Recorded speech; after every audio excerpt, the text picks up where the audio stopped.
तो ध्यान देना बच्चों लोग, आज से क्लास में स्टार्ट करने वाले हैं नया चैप्टर केमिकल इक्विलिब्रियम। ठीक है। जब बात करता हूँ केमिकल इक्विलिब्रियम का, तो पहले हमको समझना पड़ेगा कि इक्विलिब्रियम का मतलब क्या होता है। ठीक है, इक्विलिब्रियम का मतलब क्या होता है। ठीक है, तो इक्विलिब्रियम का मतलब समझने के लिए पहले हमको सिस्टम के बारे में जानना पड़ेगा। सिस्टम किसको बोलते हैं? यार सिस्टम कुछ भी हो सकता है। सिस्टम आपका जिसको आप डिफाइन करोगे आपका सिस्टम हो सकता है। सिस्टम का मतलब क्या है? जो आपके ऑब्जर्वेशन में होता है, जो भी स्पेस स्पेस अंडर ऑब्जर्वेशन, इसको सिस्टम बोल सकते हैं आप लोग। ठीक है, स्पेस अंडर ऑब्जर्वेशन। ठीक है, जैसे आप बोलो तो आपके लिए आपका जो पेन है वो सिस्टम हो सकता है, कॉफी का कप सिस्टम हो सकता है, आपका जो बुक है वो सिस्टम हो सकता है। ठीक है, तो जिस जिस स्पेस को आप ऑब्जर्वेशन करना चाहते हो आपके सिस्टम हो जाता है। ठीक है, तो हर सिस्टम सिस्टम का अपना एक स्टेट होता है। ठीक है, हर सिस्टम का, तो यहाँ पे स्टेट नहीं, सिस्टम के बारे में बात करते हैं। सिस्टम बेसिकली क्या होता है? Space under observation. ठीक है, तो हर सिस्टम का अपना एक स्टेट होता है। ठीक है, जैसे अगर बात करते हैं फिजिक्स में, तो क्या होता है, जैसे कोई बॉडी है तो बॉडी का अपना मोशन कर रहा है, तो अगर उसका स्टेट बताने के लिए हम क्या बोलते हैं, तो उसके लिए हम अगर डिफाइन करना चाहते हैं तो हम कुछ वेरिएबल बोलते हैं कि हाँ इसका वेलोसिटी इतना है, इसका एक्सेलरेशन इतना है, इसका पोजीशन इतना है। ठीक है, तो वेलोसिटी वेक्टर, एक्सेलरेशन वेक्टर और पोजीशन वेक्टर बता देंगे तो उसके स्टेट को आप बता दोगे, यानी उसका लोकेशन और उसका मोशन को आप स्टडी कर सकते हो। ठीक है, तो सिंपली बोल रहे हैं कि जब स्टेट का बात करते हैं तो हर सिस्टम का अपना एक स्टेट होता है। ठीक है, और स्टेट को डिफाइन करने के लिए हमको कुछ वेरिएबल चाहिए होता है। ठीक है, कुछ हमको वेरिएबल चाहिए होता है, तो we need some variable to define state of system, और उन वेरिएबल को बोला गया है स्टेट वेरिएबल। क्या बोला गया है? State variable. क्यों? क्योंकि इन वेरिएबल पे सिस्टम का स्टेट डिपेंड करता है, सिस्टम का स्टेट डिपेंड करता है। ठीक, अब ध्यान देना, जब बात करते हैं वेरिएबल्स का, तो वेरिएबल को दो कैटेगरी में बांट रहे हैं। वेरिएबल को हम दो कैटेगरी में बांटने वाले हैं। तो दो कैटेगरी क्या है, तो ध्यान देना, आपका जो वेरिएबल है उसको दो कैटेगरी में बांटने वाले हैं। तो क्या क्या कैटेगरी आपके लिए चलो, तो एक को बोला गया है माइक्रोस्कोपिक वेरिएबल और एक को बोला गया है मैक्रोस्कोपिक वेरिएबल। तो दोनों का डिफरेंस समझोगे तो ध्यान देना, तो माइक्रोस्कोपिक वेरिएबल किसको बोलते हैं? जिसको आप मेजर कर सकते हो, जिसको आप रियल लाइफ में, मतलब आप जो इंस्ट्रूमेंट यूज कर सकते हो उसको मेजर करना पॉसिबल है। एग्जांपल क्या होगा? प्रेशर, वॉल्यूम, टेम्परेचर, ये सब आप मेजर कर सकते हैं हम लोग। ठीक है, तो इन सबको बोला गया है मैक्रोस्कोपिक वेरिएबल, यानी जिसको आप इजीली मेजर कर सकते हो, जो आपको दिखता है, या तो विजुअलाइज कर सकते हो, या दिख नहीं रहा तो क्या होगा उसको आप मेजर, जैसे प्रेशर दिखता नहीं, टेम्परेचर दिखता नहीं, लेकिन उसको आप मेजर कर सकते हो इजीली। ठीक है, तो इन सबको बोला गया है, यानी ये सब क्या होता है? बल्क प्रॉपर्टी होता है। बल्क मतलब पूरे सिस्टम का एक प्रॉपर्टी होता है। ठीक है, यानी पूरे सिस्टम का एक प्रॉपर्टी प्रेशर होगा, एक उसका वॉल्यूम होगा, एक उसका टेम्परेचर होगा। ये सारे एक बल्क प्रॉपर्टी है। ठीक है, इनको बोला गया है माइक्रोस्कोपिक वेरिएबल्स। कुछ वेरिएबल होता है माइक्रोस्कोपिक वेरिएबल। जैसे मान लिया कि तुम चाय का कप लिया, तो चाय के कप में तुम अगर मान लेते हैं चाय का तुम वॉल्यूम को देख पा रहा है। ठीक है, चाय का वॉल्यूम को तुम देख पा रहा है, चाय का इवन तुम टेम्परेचर को तुम मेजर कर सकता है। ठीक, बट बोलेंगे चाय के अंदर जो वाटर का मॉलिक्यूल्स है उसको आप देख पा रहे हो क्या? तो चाय के कप के अंदर वाटर का मॉलिक्यूल्स होगा, बहुत छोटा सा मॉलिक्यूल्स होगा, उसको आप देख पा रहे हो क्या? नहीं देख पा रहे हो। उस मॉलिक्यूल का अपना एक मोशन होगा, उसका अपना एक वेलोसिटी होगा, उसको आप मेजर कर पाओगे क्या? नहीं कर पाओगे। तो ऐसा प्रॉपर्टी जो यानी हम बोलना चाह रहे हैं कि सिस्टम के अंदर जो माइक्रोस्कोपिक पार्टिकल्स होता है ना, उसका भी अपना एक मोशन होगा। ठीक है, उसके मोशन को आप विजुलाइज नहीं कर पाओगे, यानी उसको स्टडी भी नहीं कर पाओगे, क्योंकि आपके पास ऐसे इंस्ट्रूमेंट्स नहीं बिल्ड किए हो जिसको आप उसको निकाल पाओ। ठीक है, या फिर अगर बहुत सोफिस्टिकेटेड इंस्ट्रूमेंट आप लेंगे भी तो भी उसका कैलकुलेशन करना बहुत मुश्किल है। अगर बोलते हैं कि इस ऑक्सीजन के अंदर जो इलेक्ट्रॉन होगा, इलेक्ट्रॉन का स्पीड मेरे को बता, तो आप बता पाएगा क्या? नहीं, इलेक्ट्रॉन दिखता ही नहीं तो स्पीड कहाँ से हम बता पाएंगे आपको? ठीक, तो इन सब वेरिएबल इसको मेजर करना पॉसिबल नहीं है। ठीक है, मतलब जो नॉर्मली लाइफ में हम मेजर इजीली नहीं कर पाते हैं। ठीक है, तो ये जो इन सबको हम बोलते हैं माइक्रोस्कोपिक वेरिएबल्स। क्या बोलेंगे? Microscopic variable. ठीक है, तो हम लोग के लिए इजीली मेजर क्या हो सकता है, तो हम लोग माइक्रोस्कोपिक वेरिएबल को हम मेजर कर सकते हैं, माइक्रोस्कोपिक वेरिएबल हम लोग मेजर नहीं कर सकते हैं। ठीक, या और कुछ मेजर करने की कोशिश भी करोगे तो बहुत डिफिकल्ट होगा, बहुत डिफिकल्ट होगा। यानी जो माइक्रोस्कोपिक पार्टिकल्स होता है उसके प्रॉपर्टी का हम बात कर रहे हैं। ठीक, तो वेरिएबल को हम दो पार्ट में डिवाइड कर दिए। अब ध्यान दें, जब बात करते हैं इक्विलिब्रियम का, तो इक्विलिब्रियम जब हम डिफाइन करेंगे तो इन वेरिएबल्स पे के बेसिस पे डिफाइन करते हैं। जो ऊपर में जो हम लोग वेरिएबल पढ़े हैं दो टाइप का, उनके बेसिस पे हम डिफाइन करेंगे। ठीक, तो ध्यान देना क्या बोला गया है कि जो इक्विलिब्रियम होता है उसको दो टाइप का पॉसिबल है। दो टाइप का क्या पॉसिबल है? एक होता है स्टैटिक इक्विलिब्रियम। क्या होता है? Static equilibrium. ठीक, इसको जनरली आप लिंक कर सकते हो फिजिक्स में। आप लोग अगर फीस पढ़ना स्टार्ट किए होगे तो फीस में आप लोग देखना फोर्स को बैलेंस करना स्टार्ट किए होगे। तो अगर फीस पढ़ते हो तो फीस में किसके लिए पढ़ते हो? तो फीस पढ़ते हो रिजिड बॉडी के लिए। अगर हम बोलते हैं कि मेरा बॉडी अगर रिजिड है, आप देखना, आप हमेशा देखना कि जो भी आप फीस पढ़ते हो रिजिड बॉडी के लिए एप्लीकेबल होता है। तो रिजिड बॉडी बोलने का मतलब क्या है, कभी एक और करना, इसका इसका मतलब क्या होता है? इसका मतलब होता है कि अगर कोई सॉलिड बना हुआ है तो उसमें क्या होगा, यहाँ पे एटम्स होगा, यहाँ पे एटम्स होगा। तो इस एटम को आप मूव नहीं कर सकते हो। अगर मेरा बॉडी रिजिड होगा तो एटम का जो डिस्टेंस मेंटेन किया हो उतना डिस्टेंस हमेशा सेम ही रहेगा। जैसे कुछ होता है, जैसे आप गूंदा हुआ आटा, ठीक है, तो उसको आप रिजिड बॉडी नहीं बोल पाओगे क्योंकि उसका शेप चेंज हो सकता है। ठीक है, अब आटा को गूंद दोगे तो क्या होगा कि वो जो है उसका शेप चेंज हो सकता है। तो अभी मान लेते हैं दो, अगर गूंदा हुआ आटा में एक पॉइंट यहाँ पे है और एक पॉइंट यहाँ पे है, तो इसको अगर घुमाओगे तो पॉइंट में डिस्टेंस बढ़ भी सकता है, घट भी सकता है। तो उस टाइप की चीज़ को हम रिजिड बॉडी नहीं बोलते हैं। यानी जहाँ पे एटम का पोजीशन, यानी एक दो दो पॉइंट के बीच का जो डिस्टेंस है अगर चेंज करेगा तो उसको हम रिजिड बॉडी नहीं बोलेंगे। तो रिजिड बॉडी बोलने का मतलब होता है कि किसी भी दो पॉइंट के बीच का डिस्टेंस है वो टाइम के साथ चेंज नहीं करेगा, उसको बोलते हैं हम लोग रिजिड बॉडी। तो आप लोग जो फीस पढ़ते हो फीस में देखना हमेशा लिखा रहेगा रिजिड बॉडी मोशन। ठीक है, रिजिड बॉडी मोशन यानी आपके बॉडी का दो किसी भी दो पॉइंट के बीच में जो डिस्टेंस है वो कभी भी चेंज नहीं करेगा। ठीक है, इसका बोलने का मतलब है कि बॉडी जिस माइक्रोस्कोपिक पार्टिकल से बना हुआ है उसमें मोशन को हम अलाउ नहीं कर रहे हैं। सिंपल सा बात है ना। अगर मान लें कि अगर बॉडी का पार्टिकल्स मूव कर रहा होगा जिससे बना हुआ है तो क्या होगा, दोनों के बीच का डिस्टेंस क्या होगा, चेंज करेगा। दोनों का डिस्टेंस क्या होगा, चेंज करेगा। ठीक है, तो रिजिड बॉडी बोलने का मतलब होता है कि अंदर में जो जो बॉडी का जो कॉन्स्टिट्यूएंट पार्टिकल्स है उसके बीच का डिस्टेंस क्या और चेंज नहीं हो रहा है। यानी हम बोल सकते हैं कि माइक्रोस्कोपिक वेरिएबल, जो माइक्रोस्कोपिक वेरिएबल्स होता है अपने में, उसमें कोई चेंज ऑकर नहीं कर रहा है। इन जो आपका छोटा पार्टिकल्स है वो मोशन नहीं कर रहा है। ठीक है, तो अगर बात करते हैं स्टैटिक इक्विलिब्रियम का, जनरली हम बोलते हैं फिजिक्स में, इसको फिजिक्स में अप्लाई करते हो जनरली आप। ठीक है, स्टैटिक इक्विलिब्रियम का मतलब क्या होता है कि टाइम के साथ आपका कोई भी चेंज आपको नहीं दिखेगा। ठीक है, तो स्टैटिक इक्विलिब्रियम का मतलब क्या है, no change occur in microscopic as well as macroscopic variables. आपके सिस्टम का जो भी वेरिएबल है, चाहे माइक्रोस्कोपिक हो चाहे मैक्रोस्कोपिक हो, उसमें चेंज नहीं दिखेगा। ठीक है, तो इसको बोल दोगे क्या, इसको बोल दोगे आप स्टैटिक इक्विलिब्रियम। अब फिजिक्स में जब पढ़ते हो तो फिजिक्स में आप लोग कंडीशन क्या अप्लाई करते हो स्टैटिक इक्विलिब्रियम के लिए, कि आपके सिस्टम पे नेट फोर्स जीरो होना चाहिए, आपके सिस्टम पे नोट नेट फोर्स जीरो होना चाहिए, और सिस्टम पे नेट टॉर्क टॉर्क क्या होना चाहिए, जीरो होना चाहिए। तो दो कंडीशन पढ़ते हो लोग फिजिक्स में।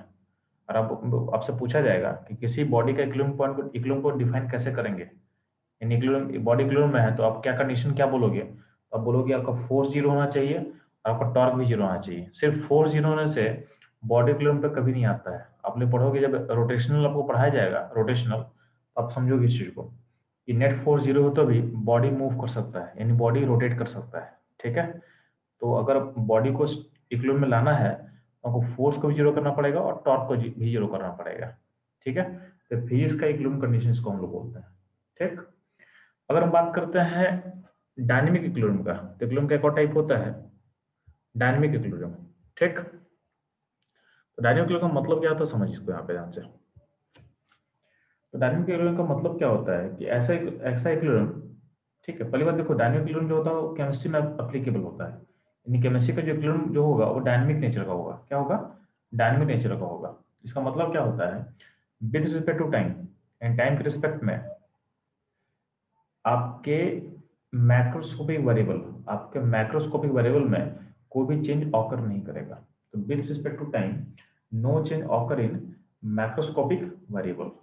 ठीक, अब ध्यान देना आपके माइक्रोस्कोपिक वेरिएबल में चेंज हो सकता है, बट आपका मैक्रोस्कोपिक वेरिएबल में चेंज नहीं होगा। इसका एग्जांपल्स हम लिंक कर सकते हैं, ध्यान देना। इस एग्जांपल में क्या सोच सकते हैं, तो सबसे इजी एग्जांपल क्या मेरे को दिख रहा है, मान लेते हैं कि एक एक टैंक लेते हैं, ठीक। इस टैंक में आपका यहाँ पे एक टैंक यहाँ तक आप दिख रहा है, यानी ये जो पोर्शन आप देख पा रहे हैं बाहर से, ये ट्रांसपेरेंट टैंक है, ठीक है। और इसका नीचे तक पार्ट है जो हमको दिख नहीं रहा है, तो कुछ पार्ट मेरे को दिख नहीं रहा है, यानी यहाँ पे आप स्क्रीन लगा चुके हैं, स्क्रीन है, कर्टन लगा दिए हैं जो हमको दिख नहीं रहा है, ठीक है। ऊपर का पार्ट जो हमको दिख नहीं रहा है, कर्टन लगा दिए हैं। बाकी क्या है, यहाँ तक का पार्ट जो है उसको आप विजुअलाइज कर सकते हो, यानी यहाँ तक का पार्ट को। अब क्या है, इसके ऊपर में जो मेरे को दिख नहीं रहा है, ऊपर में से एक नल लगा दिए हैं, टैप लगा दिए हैं, ठीक है। टैप से क्या होता है, उसमें वाटर जा रहा है, तो टैप से वाटर जाता है, चूंकि ढका हुआ तो हमको दिख नहीं रहा है, तो टैप से वाटर का फ्लो हो रहा है। और नीचे भी एक टैप लगा दिए हैं जहाँ से पानी निकल रहा है। और हम ऐसा कर दिए हैं कि जो रेट है पानी का इन करने का, और जो पानी का रेट का जो आउट करने का रेट है, दोनों को बराबर कर देंगे, यानी इन और आउट का जो रेट है बराबर कर दिया गया, ठीक है। तो आप जो पानी, अगर आप तो बस इतना ही पार्ट देख पा रहे हो ना, आप कौन सा पार्ट देख पा रहे हो, तो आप इस पार्ट को देख पा रहे हो, जो येलो कलर से मार्क किया उसको आप देख पा रहे हो, तो आपको दिखेगा कि यार लेवल तो उतना ही मेंटेन है। तो आपको ये तो दिख नहीं रहा है कि पानी ऊपर से नीचे जा रहा है, आपको दिख रहा है कि यार पानी तो उतना ही मेंटेन है। आप क्या बोलोगे कि प्रोसेस मेरा इक्विलिब्रियम पे है, प्रोसेस मेरा इक्विलिब्रियम पे है। क्यों? क्योंकि आप जज क्या कर रहे हो, आपको जो पानी का लेवल में कोई चेंज नहीं दिख रहा होगा, पानी के लेवल में कोई चेंज नहीं दिख रहा है, तो आपको क्या दिख रहा है कि टाइम के साथ इस सिस्टम में कोई चेंज नहीं हो रहा है। इक्विलिब्रियम का सिंपल मतलब होता है कि टाइम के साथ, ठीक है, यानी विथ रिस्पेक्ट टू टाइम अगर कोई चेंज नहीं दिखेगा, तो इसका मतलब क्या होगा कि आपका प्रोसेस क्या है, आपका प्रोसेस इक्विलिब्रियम में है, ठीक है। तो आप सिस्टम को इक्विलिब्रियम बोल दोगे, ठीक। अब ध्यान दे, लेकिन अगर मान लेते हैं कि इस जो ऊपर का जो पानी है, ठीक है, ऊपर का जो पानी आ रहा है, इनलेट हो रहा है, उसमें अगर मान लेते हैं कि कुछ इंक डाल देते हैं, उसमें पिंक कलर का इंक डालते हैं, मान लेते हैं पिंक कलर का इंक डाल दिया जाए, तो इंक डाल देंगे तो आपको दिखेगा कि इंक यहाँ से पास करके यहाँ चला जा रहा है, यानी आपको दिख रहा है कलर डालने पे कि पानी का लेवल तो चेंज नहीं कर रहा, बट पानी के अंदर देख रहे हैं कि कलर मूव कर रहा है। तो कलर क्यों मूव कर रहा है? क्योंकि आपका एटम्स मूव कर रहा है, तो आप इसको इक्विलिब्रियम तो बोल पा रहे हो, लेकिन इसमें अंदर का पार्टिकल्स मूव कर रहा है। ये इक्विलिब्रियम कैसा होगा? तो इक्विलिब्रियम होगा डायनामिक टाइप का। क्या होगा?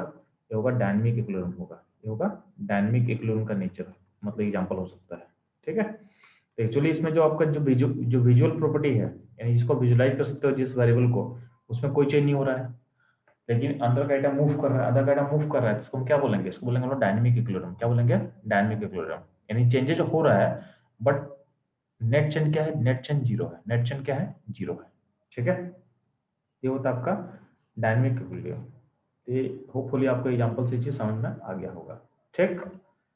अब ध्यान देना, वापस हम लोग चलते हैं। तो डायनामिक इक्विलिब्रियम का एग्जांपल समझ में आ गया कि किस टाइप के एग्जांपल को डायनामिक इक्विलिब्रियम बोलते हो। अब ध्यान देना, अगर हम बात करते हैं इक्विलिब्रियम को, तो इक्विलिब्रियम को फर्दर क्लासिफाई किया गया है।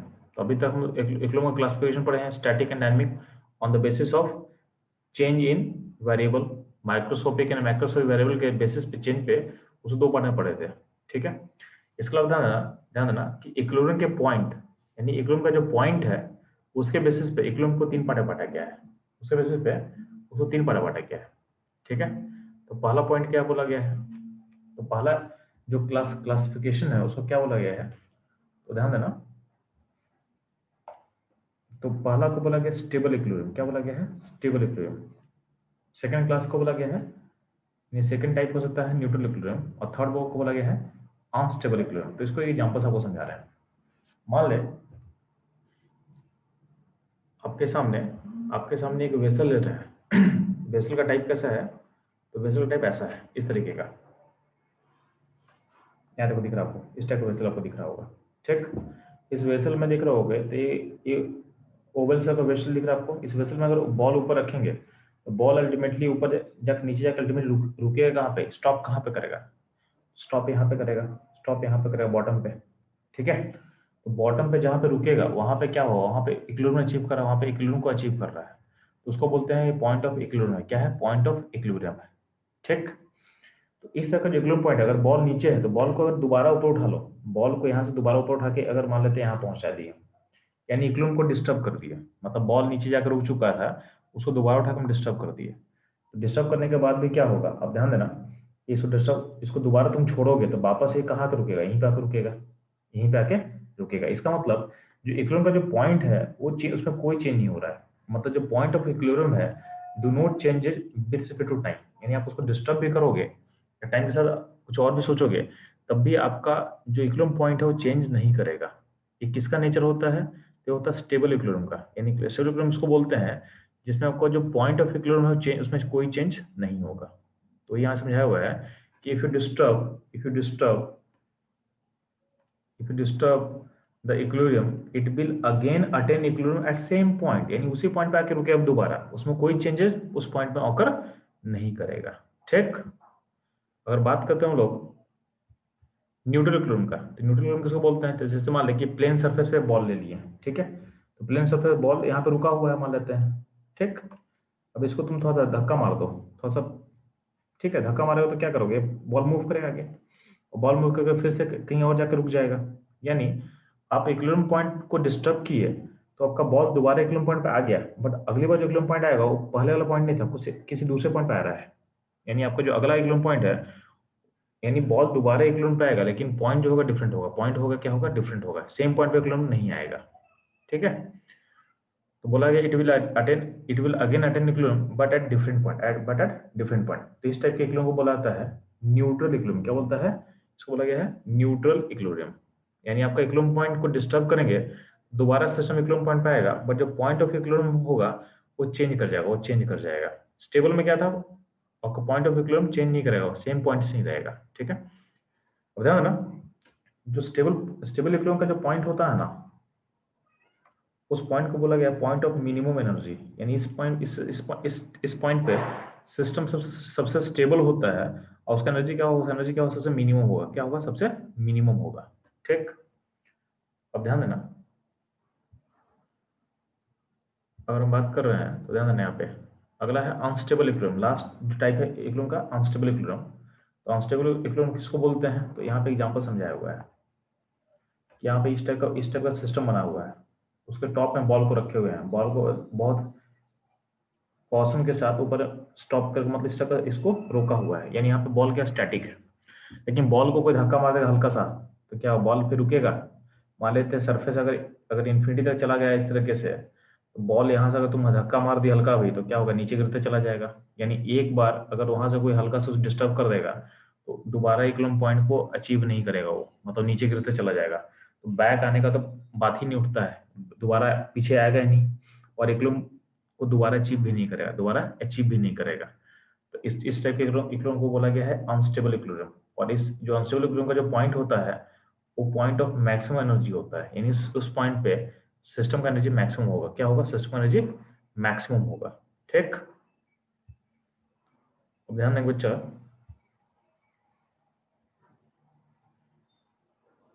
तो if equilibrium is disturb it will never attain equilibrium, if equilibrium is disturb it will never attain equilibrium. ठीक,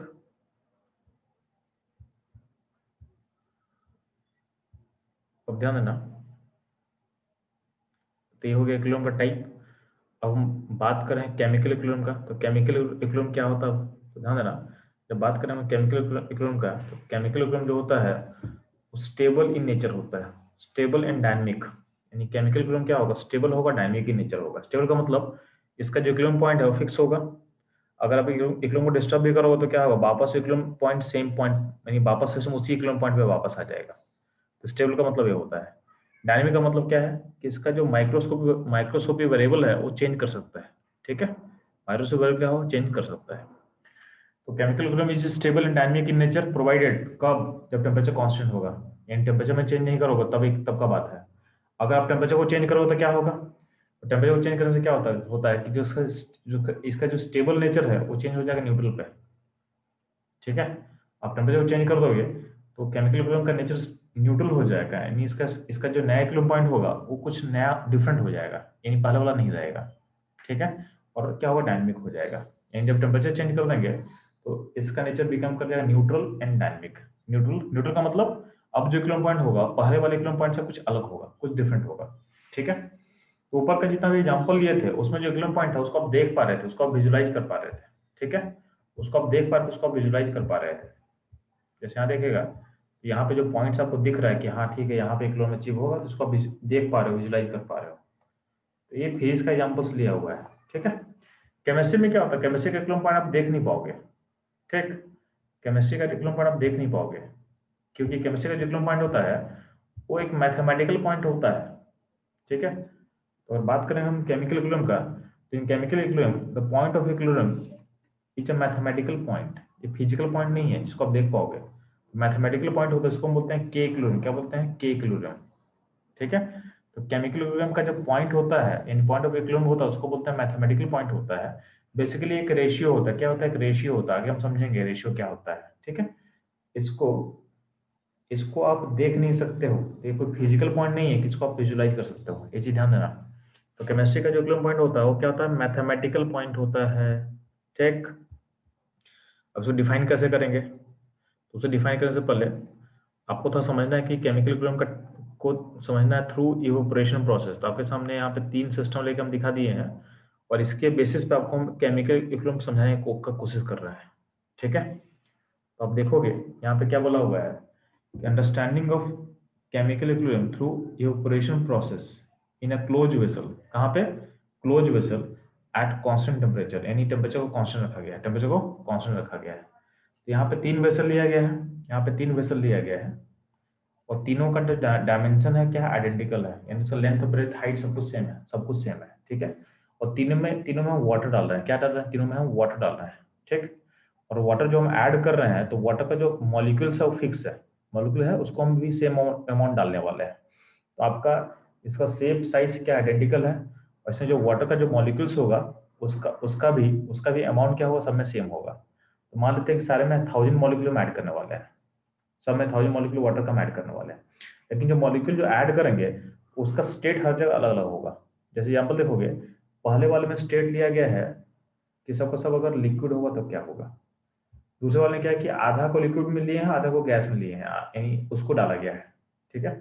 और थर्ड वाले केस में क्या डाला गया है कि सबको सब गैस में डाला गया है, यानी वो सबको वाटर वेपर डाला गया है। और तीनों वेसल का टेम्परेचर सेम है, तीनों वेसल यानी सबको सेम टेम्परेचर इन्वायरमेंट में डाला गया है, ठीक। अब होता क्या है कि पहला वाला केस देख, पहले वाले केस में क्या होगा, क्योंकि ये सारा वेसल क्लोज है, तो ऊपर में क्या है? ऊपर में कोई वाटर का वेपर नहीं है। तो पहले वाले का बात करेंगे, तो पहले वाले में सारा वाटर किस में लिया है? लिक्विड में लिया हुआ है। तो ध्यान देना, तो अगर सारा तुम लिक्विड में लेगा तो ऊपर में वेपर तो नहीं है, तो क्या होगा? तो अल्टीमेटली पार्टिकल क्या चाहेगा? कुछ वेपर में जाना चाहेगा, कुछ वेपराइजेशन होना चाहेगा। तो इस सरफेस से कुछ ना कुछ वेपर फॉर्म करेगा। तो शुरू में चूंकि ऊपर से कुछ है नहीं, तो ओनली वेपराइजेशन प्रोसेस होगा। तो टाइम जीरो पे क्या होगा कि लिक्विड सरफेस से वेपर में कुछ ना कुछ पार्टिकल मूव करेगा, ठीक है। वेपर से लिक्विड में कुछ नहीं आएगा, क्योंकि ऊपर में कुछ वाटर का पार्टिकल तो था नहीं, तो कुछ नहीं आएगा। यानी यहाँ पे कंडेंसेशन प्रोसेस नहीं है। ध्यान देना, इसमें यहाँ पर जो आरई है, बहुत जगह आरई लिखा हुआ था, आरई का मतलब है rate of evaporation, rate of evaporation, ठीक है। और आरसी का मतलब है rate of condensation, rate of condensation, ठीक है। तो ध्यान देंगे कि बिगिनिंग में पहले वाले केस में क्योंकि सारा का सारा लिक्विड था, तो कंडेंसेशन तो पॉसिबल नहीं है, ठीक। अब ध्यान देना कि जैसे जैसे ऊपर वेपर बनेगा, तो वेपर वापस क्या आएगा? नीचे आ चाहेगा। तो टाइम टी1 पे क्या होगा कि वेपराइजेशन का रेट कुछ घटेगा और कंडेंसेशन का रेट इंक्रीज करना स्टार्ट करेगा। लेकिन अभी भी क्या है कि इवेपोरेशन का रेट कंडेंसेशन से ज़्यादा है।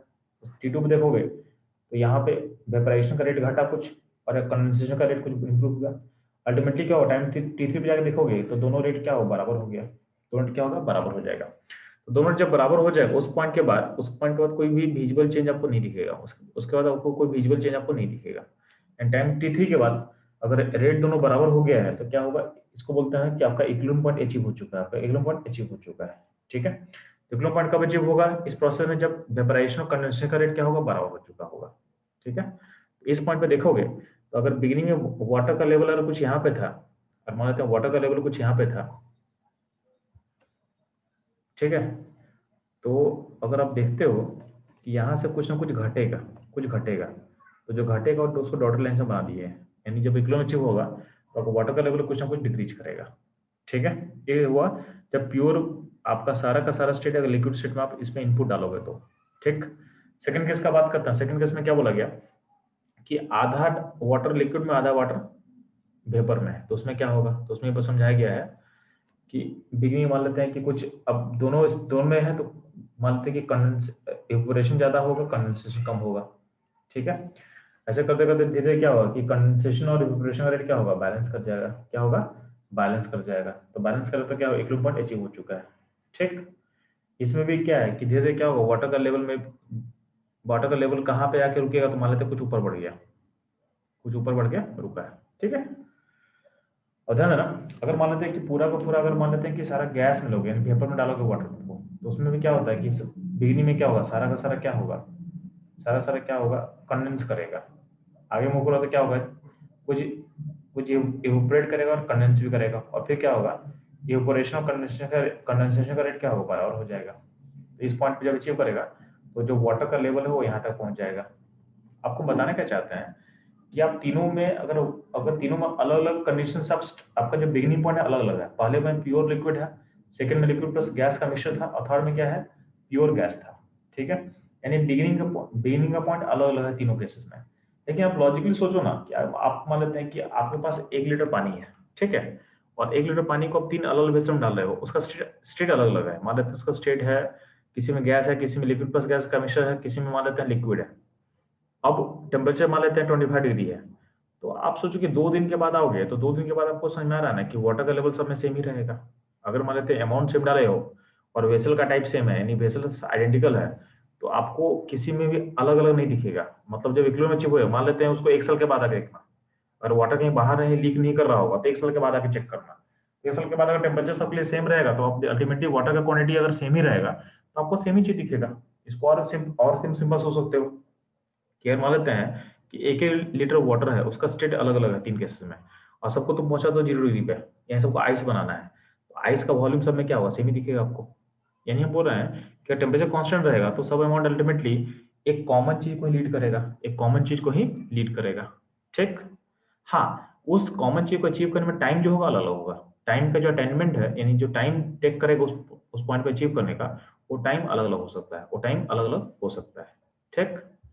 तो वही चीज यहाँ पे नीचे लिखा हुआ है। जैसे यहाँ देखिए, यहाँ पे क्या है, सेकंड केस में हम दिखाने की कोशिश की कि इक्विलिब्रियम पॉइंट जल्दी अचीव कर गया है, सबसे ज्यादा टाइम लिया था फर्स्ट वाले केस में। तो वही यहाँ समझाने की कोशिश किया गया है कि all the vessels are identical, then equilibrium point कब, जब कंडेंसेशन और इवेपोरेशन का रेट क्या होगा, बराबर होगा, इज कॉन्स्ट इज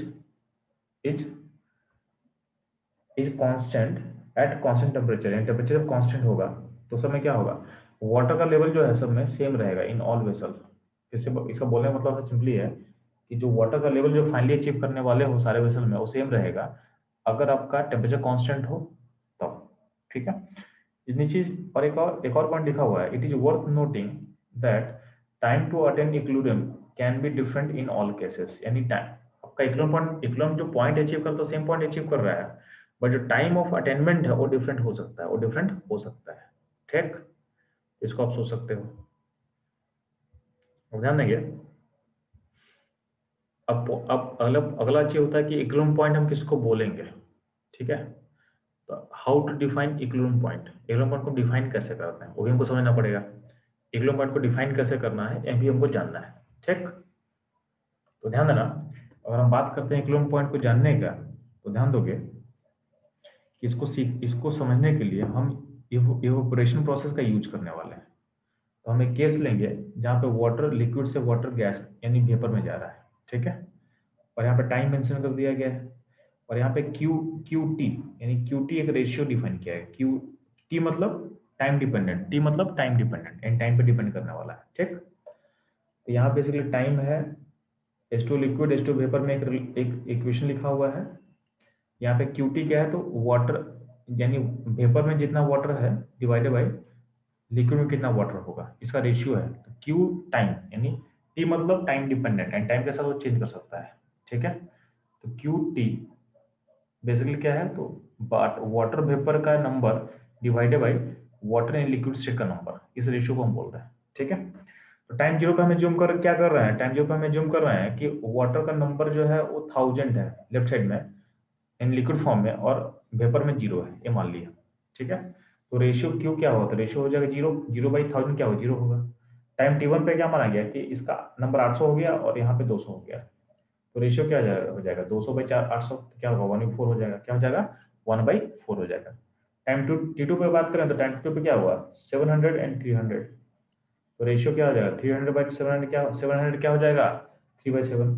ठीक है, तो अब देख रहे हो कि हर टाइम पे आपका जो क्यू का वैल्यू है वो अलग लगा रहा है, क्यू का वैल्यू क्या रहा अलग लगा रहा है। ठीक, अब ध्यान देना, जब आप आगे बढ़ते जाओगे तो होगा क्या कि टाइम T3 पे मानते हैं, तो टाइम टी थ्री पे हम क्या बोल रहे हैं कि आपका जो वाटर लिक्विड है 650 है और वाटर वेपर क्या हो 350 हो गया। ठीक है, तो रेशियो क्या हो जाएगा, यानी क्यू क्या वैल्यू क्या हो जाएगा 35/65। ठीक है, टाइम T4 पे बात करें तो टाइम T4 पे मानते हैं कि वाटर लिक्विड है 620 हो चुका है और वाटर वेपर हो चुका 380, तो यहाँ पर रेशियो क्या हो जाएगा, तो रेशियो हो जाएगा 338/62, यानी क्यू का वैल्यू यहाँ पे आ चुका है। टाइम T5 पे बोला गया कि वाटर लिक्विड में 600 है और गैस में 400 है, तो रेशियो क्या हो जाएगा, तो रेशियो हो जाएगा 2/3, यानी 400/600 का रेशियो क्या हो जाएगा, तो 2/3 हो जाएगा। ठीक, ये 2/3 हो जाएगा, तो 2/3 हो गया। अब जब टाइम T6 पे मूव किया, T5 से जब T6 पे मूव कर रहे हैं तो उसमें कोई डिफरेंस नहीं आ रहा है, सेम ही चीज है। यानी जिस पॉइंट के बाद आपका अब कोई डिफरेंस नहीं, अभी भी क्या होगा, कुछ ना कुछ वाटर गैस में जाएगा और अब कुछ कुछ गैस से वाटर में आएगा, लेकिन दोनों का रेट क्या होगा, तो रेट दोनों का बराबर हो जाएगा इस पॉइंट पे, यानी इस पॉइंट पे आपका इवेपोरेशन और कंडेंसेशन का रेट क्या होगा, इक्वलाइज कर जाएगा, आपका इक्वल हो जाएगा। यानी अब टाइम T5 के बाद मूव कर रहा है तो देख रहे हो आपके पास कोई भी चेंज नहीं हो रहा है, कोई भी चेंज नहीं हो रहा है, नहीं टाइम T5 को आप बोलोगे टाइम ऑफ इक्विलिब्रियम, क्या बोलोगे टाइम ऑफ इक्विलिब्रियम, और इसी को बोल सकते हैं या का पॉइंट ऑफ इक्विलिब्रियम बोला गया, इसको बोला गया पॉइंट ऑफ इक्विलिब्रियम। तो यहाँ पे T5 को बोला गया टाइम ऑफ इक्विलिब्रियम, इस T5 पॉइंट पे आपका इक्विलिब्रियम कंडीशन क्या हो रहा है, अचीव कर ले रहा है, और इसी को बोला गया है पॉइंट ऑफ इक्विलिब्रियम। ठीक है, इसे बोला गया है पॉइंट ऑफ इक्विलिब्रियम। अब ध्यान देना, अब इसके बाद ध्यान देना, वन से इक्विलिब्रियम पॉइंट अचीव कर जाएगा तो क्यू का वैल्यू में कोई चेंज दिख रहा है आपको क्या, नहीं। अब क्यू का वैल्यू क्या हो रहा है, चेंज नहीं हो रहा है, तो जो ये क्यू एक कांस्टेंट वैल्यू को अचीव कर रहा है, क्यू एक कांस्टेंट वैल्यू को अचीव कर रहा है, उस वैल्यू को बोला गया है के इक्विलिब्रियम। यानी क्यू का वैल्यू चेंज कर रहा था, जब इक्विलिब्रियम पॉइंट अचीव कर लेगा तो क्यू का वैल्यू चेंज नहीं करेगा, यानी क्यू का वैल्यू एक कांस्टेंट वैल्यू को अचीव कर लेगा, उसी को बोला गया है के इक्विलिब्रियम। ठीक, तो ध्यान देना, तो क्यू किसको बोलते हैं, तो क्यू के लिए एक नाम रखा जाता है केमिस्ट्री में, तो क्यू को बोला जाता है रिएक्शन कोसेंट। क्या बोला गया है, क्यू को बोला गया है रिएक्शन कोसेंट। तो ध्यान देना, यहाँ बोला गया क्यू क्या होता है, तो क्यू को बोला गया रिएक्शन कोसेंट। ठीक है, क्यू जो हो, क्यू को आप हमेशा डिफाइन कर सकते हो, क्यू हमेशा डिफाइन होता है, Q is defined for every point of time, यानी आप टाइम 0 पे भी डिफाइन कर सकते हो, टाइम T1 टाइम T2 हर जगह डिफाइन कर सकते हो। ठीक है, तो क्यू को कभी भी डिफाइन कर सकते हैं। अब जो वैल्यू ऑफ क्यू होता है, वैल्यू ऑफ क्यू होता है एट पॉइंट ऑफ इक्विलिब्रियम ही को ही बोलते हैं के इक्विलिब्रियम, यानी क्यू का वैल्यू जो वैल्यू कब का, इक्विलिब्रियम पॉइंट का, उसको बोलते हैं हम लोग के इक्विलिब्रियम। ठीक है, अब ध्यान रखना, आपका हर टाइम के इक्विलिब्रियम जो है, के इक्विलिब्रियम एक फिक्स पॉइंट है, यानी क्यू का वैल्यू वेरी कर सकता है, टाइम के अकॉर्डिंग क्यू का वैल्यू वेरी करेगा, बट के का वैल्यू क्या है, के का वैल्यू फिक्स है, एक कांस्टेंट वैल्यू है। यानी जब जब इक्विलिब्रियम पॉइंट अचीव कर लेगा उस टाइम का जो क्यू होगा उसी को हम बोलते हैं के, यानी के जो है, के कभी चेंज नहीं करेगा, के एक फिक्स वैल्यू है। के फिक्स वैल्यू का मतलब के क्यू को ही बोलते हैं, यानी जब इक्विलिब्रियम को आप अचीव कर लोगे, तो मान लेते हैं, देखो मान लेते हैं जो आपका एक्स का वैल्यू है ना, यानी क्यू का वैल्यू कुछ भी वैरी कर रहा था, 1 2 3 वैरी कर रहा था, हम बोल रहे हैं कि क्यू जब 5 पहुंचा, यानी क्यू का वैल्यू 5 है, तो क्यू का वैल्यू कुछ भी हो सकता था, बट के का वैल्यू क्या है, तो के का वैल्यू 5 ही होगा बस, ये हमेशा के लिए 5 हो गया, ये हमेशा के लिए 5 हो गया। अब क्यू का वैल्यू, अब के का वैल्यू 5 से, के का वैल्यू को 4 5 आप नहीं बोल सकते हो, या 3 3 नहीं बोल सकते हो, आप 2 नहीं बोल सकते हो, तो के का वैल्यू क्या होगा, 5 ही रहेगा। यानी जब सिस्टम इक्विलिब्रियम अचीव करेगा उस टाइम जो क्यू का वैल्यू था वही वही उसी को हम के बोलते हैं, उसी को हम के बोलते हैं। तो किसी भी टाइम पे T1 T2 T3 टाइम पे आप क्यू डिफाइन कर सकते हो, बट के जो होगा, के हमेशा डिफाइन किस पॉइंट पे होगा, इक्विलिब्रियम पॉइंट पे होगा। ठीक है, और उसका वैल्यू फिक्स रहेगा, तो किसी भी सिस्टम के लिए जो के इक्विलिब्रियम है वो फिक्स पॉइंट है। ठीक है, वो फिक्स पॉइंट है, वो अचीव करे कब करेगा कोई सिस्टम, जब वो सिस्टम इक्विलिब्रियम पॉइंट को के पास पहुंचेगा, प्रोवाइडेड प्रोवाइडेड आपका टेम्परेचर क्या हो, कांस्टेंट हो। तो के इक्विलिब्रियम का जो वैल्यू है वो टेम्परेचर पर डिपेंड करता है, तो टेम्परेचर कांस्टेंट होगा तो के इक्विलिब्रियम क्या होगा, कांस्टेंट होगा, यानी के इक्विलिब्रियम का वैल्यू वैल्यू क्या होगा, फिक्स होगा। ठीक है, तो ये रहेगा आपका इंट्रोडक्शन अबाउट केमिकल इक्विलिब्रियम। अब के और क्यू के बारे में समझ में आएगा आपको। तो क्यू और के में रिलेशन भी आपको समझ में आ गया कि क्यू को ही हम के बोलेंगे कब, जब आप इक्विलिब्रियम पॉइंट को अचीव कर जाओ, अब जब आप इक्विलिब्रियम पॉइंट को अचीव कर जाओ। ठीक है।